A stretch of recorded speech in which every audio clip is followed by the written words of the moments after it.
Hey there, BC with RC Monkey here. It's my first video. Never did anything RC related really in the past.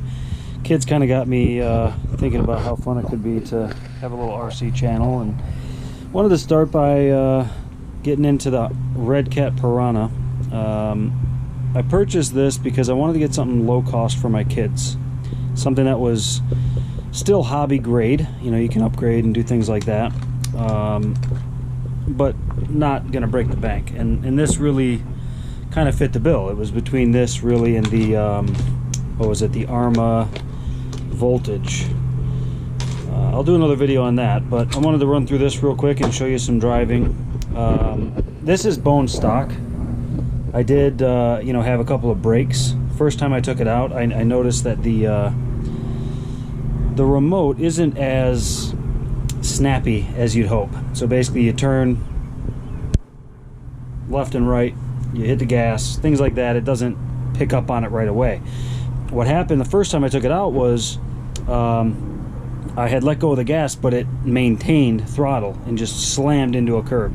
Wasn't even that fast, but what happened was it hit the curb, flipped over, and landed on its back. Sure enough, this bumper broke, and this is the second bumper that already broke.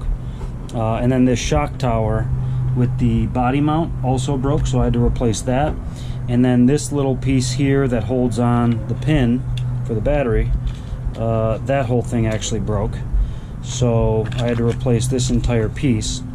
But overall, I mean, for the money, this thing has been a lot of fun. And you know, even with the brakes, things like that, no big deal. I think obviously it'd be great to replace the speed controller and receiver, because it's a 2-in-1. I'd say that's the one downside of this thing.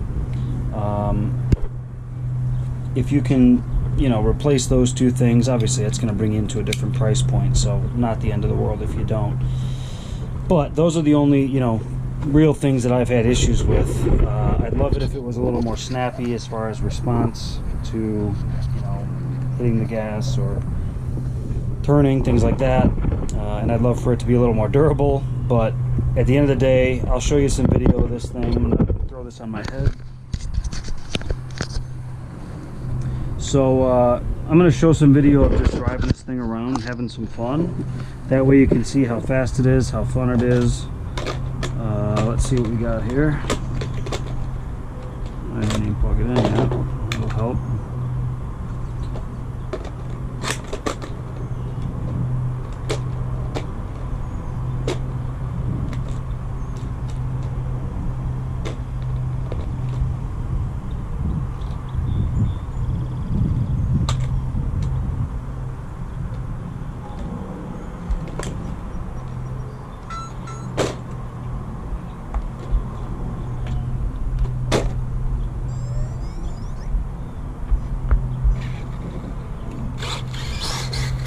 So this is on a LiPo battery.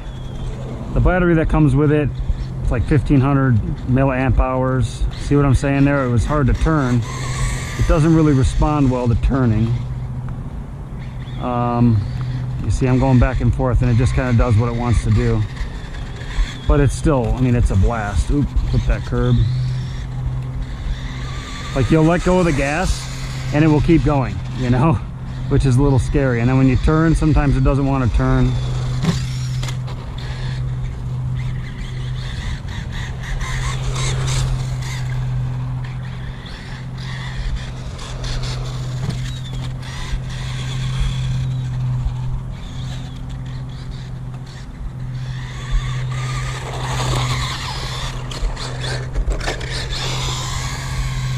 But I mean, you see what I'm saying? This thing's a blast. It's so light. And this little 550 motor they got in it is more than enough power for it. Thought about throwing a brushless setup in it, and I'm like, you know what? What's the point? Like, all I'm gonna do is break more stuff.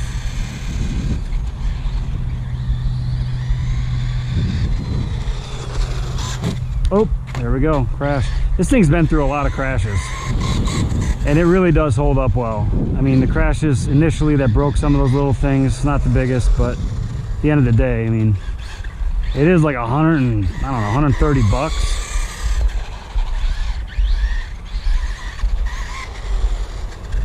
You can see how fun it is.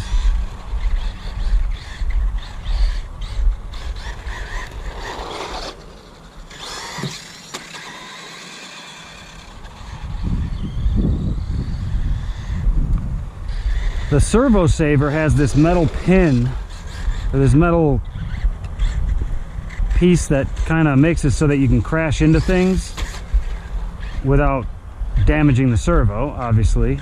So, you know, going like this, that turns the wheels, but it's not actually turning the servo, and I'll show you that when I take it apart again. But that is a blessing, because obviously you brake less, right? And everybody likes to brake less, but the downside of it is I think it does affect the steering quite a bit, because it's fairly soft. It's not anything that's like rigid, you know. So you basically turn left and right, the servo hits that servo saver, and sure enough, you don't turn as quickly as you normally would. So positive if you're a, you know, kid driving this thing, or maybe not experienced, or just kind of a bad driver like I am. You get the benefit of not breaking your servo, but at the expense of, you know, control and things like that. So again, I think for this price point, how could you be upset with the performance? The other downside to that servo saver, I'll show you this real quick, is this. You can't go backwards straight. It just goes back and forth because that servo saver is not strong enough to hold it. So you see, it just, I'm not even touching anything. So that's kind of annoying. But again, I mean, $130 I think is what I paid. Does some pretty serious jumping. I mean, it's not bad. I don't know how much faster a car you can get out of, you know, a stock brushed motor. Ooh. Still running, baby.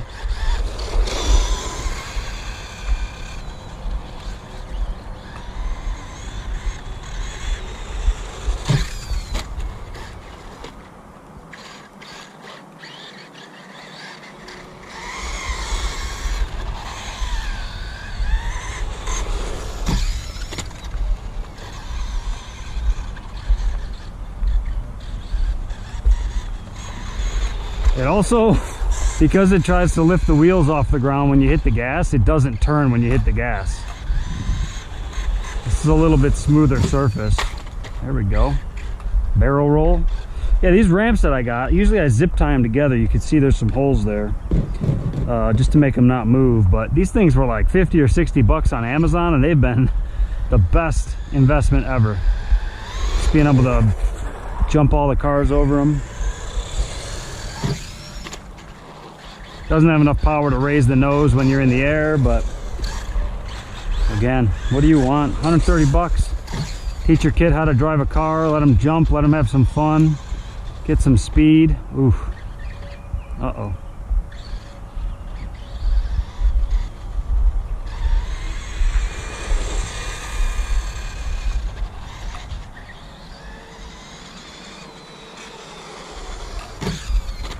See, if you let off the throttle before you hit the jump and slow down, then you have a little bit of acceleration you could do in the air to keep that nose up.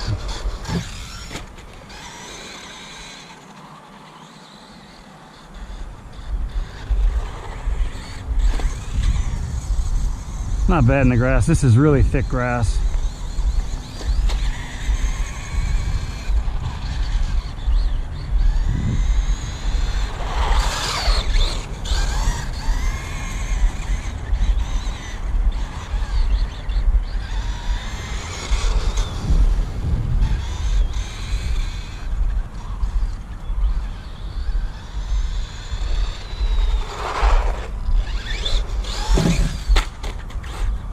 Need to zip tie those things together. That ain't good.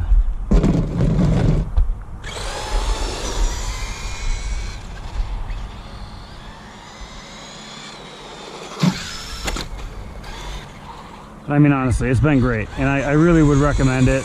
I think I did buy the kids the voltage as well, and the voltage is just on another level. I mean, it's not as fast, obviously. It's a little sluggish. It's a big, tired truck, but it still is just ultra durable. The kids have absolutely destroyed that thing, crashing into each other full speed, jumping off crazy stuff, and it still has not broken a single part, which is pretty cool.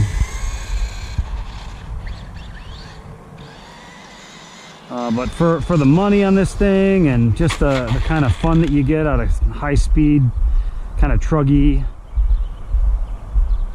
experience, it's just fun. I mean, I really enjoy it. Like, I have a bunch of RC cars, and I find myself taking this one out when I'm going out with the kids because it's just so much fun. It really is. I mean, how much speed do you need? If you're gonna be doing crazy jumps and stuff, I get it, but you want to do like just fun little donuts, you want to cruise, let's go cruise on some of this.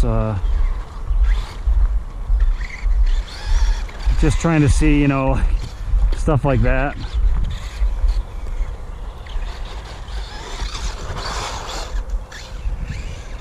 Ooh, it's real thick grass there. Whew.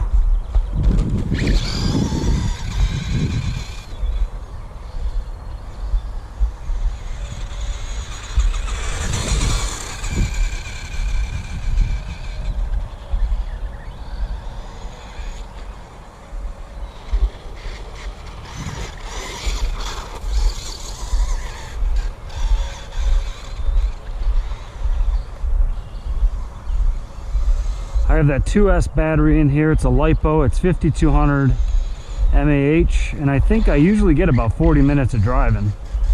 Maybe more, maybe less, but it's a long time. Can usually go through like 3 of the Arma voltage batteries that are like 1500 mAh when my kids are driving the Armas, and it's still going strong, you know.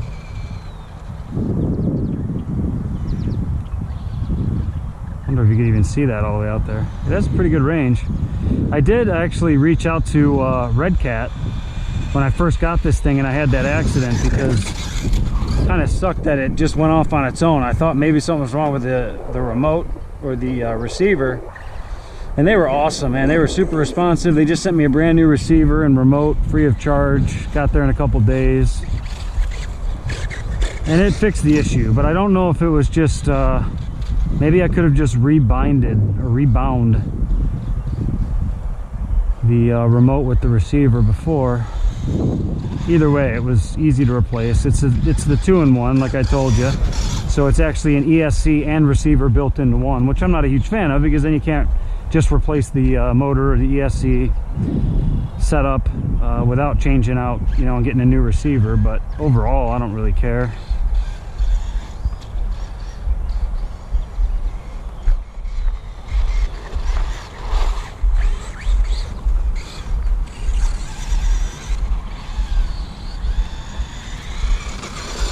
Suspension's not great, but it's not bad. I mean, it's a little bouncy, but again, such a light vehicle. Doesn't need to be anything special.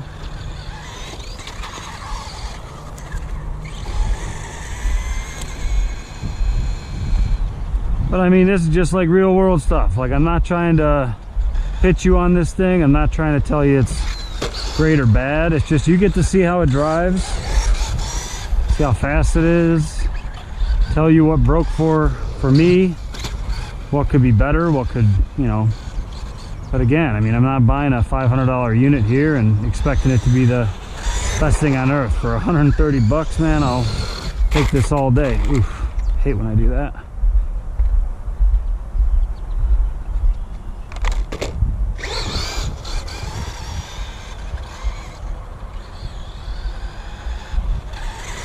See, it just got squirrely on the turning there. It's like sometimes it doesn't know what to do. It turns and then just holds the turn, or it holds the throttle for no reason, which kind of annoys me. That was a great job. Kind of annoys me, but again, what do you expect? If you want to fix it, buy a new remote, buy a new receiver, and you'll have no problem at all. I almost wonder if it's because it's a 2-in-1, it has trouble putting all the power out for everything at once, you know what I mean? But let's see here. So, damn, it's It's a new one. Love that. So when it comes to the things that I've replaced, I've kind of walked you through the plastic parts, but I did have to put in a new 2-in-1 receiver ESC because I thought that was causing the issues, and I think I just found that that's the way it is. It did get better since I replaced it. You know, the first one that I had in there, I would only be able to would really only be able to go like 30 feet away with it being, you know, controllable. When I get to like 30 feet away, 40 feet away, it would start to do its own thing, which scared me a little bit. But, you know, these cars come with these, it kind of like, I think, protects the current between the two wires, the black and the red. And what has happened a few times, actually, is this shakes so much because it's so heavy that it ends up wearing out the solder on the motor. So I've had to replace that a couple times. I actually did the black one more recently, or the red one more recently than the black one. But I've had this thing for a couple months now, and you know, I really can't say anything bad about it for the price point. You see what I'm saying about that servo saver? Look at this. See how much it flexes, and it doesn't even move the servo? It just seems to be too easy to make that. I mean, it's nothing. I'm putting no pressure on it whatsoever, so I would almost like to see what would happen if you were to somehow firm that up a little bit. I mean, obviously you could burn through a servo a little easier that way, but at the same time, who cares? I put in a Traxxas servo. So yeah, I did say it was bone stock, but I did throw in that servo to see if it helped the turning, and it didn't. It's the exact same thing. So sorry I lied there. But yeah, overall, I mean, honestly, can't complain. Had a really good time with this thing so far, and I'll definitely keep using it. Need a third bumper because that thing breaks right away when you crash it into something, but overall, not the worst suspension, right? I mean, feels like it's oil filled, right? Not bad. The banana plug that comes standard with this thing is just kind of annoying. So you can either get a converter from the banana plug to whatever you want, or you can just replace it like I did. I went to a Traxxas plug because I do have a bunch of Traxxas batteries that I don't use anymore. But you know, the banana plug is fine. It's just I don't have any batteries that are banana plugs, any lipos. So I figured I'd go to something that's a little bit more, something that I can use a little bit better. But yeah, let me know what you have as far as questions. I mean, I don't... Oh, I actually bent one of the tie rods there. Didn't know that. Still runs and drives great. Wow, that's pretty cool. I honestly don't think I've ever noticed that. I wonder when that happened. Probably one of my crashes off that ramp. Probably not today either, because I don't see any different. I mean, it doesn't even have a different stance. You would expect that to be super tilted, but it's not that bad. Yeah, so hey, first video for the hell of it. I don't know how serious I'll get about this video channel. I think it'll just be something fun. Wanted to share my experiences with this thing, and maybe you're thinking about buying one for your kid. I would absolutely recommend it if you have more of a street driving setup where you're going to be doing little jumps like I have set up here. Again, these jumps are by 1080. If you zip tie them together, they don't move, which is nice. You know, throw one through that hole and one through that hole. I'll throw a link in down below so you can see it. And obviously I make a commission if you buy through there, so feel free to do that, or just search them out on your own. They're by 1080. They're skateboard ramps, I think. So tires have been good, rims have been good, no issues there. Obviously not that high a powered motor, so yeah, I don't know. Let me know what you think. I think it's a cool little truck. Hope you enjoyed the video and it helps you make a decision whether or not to buy this thing.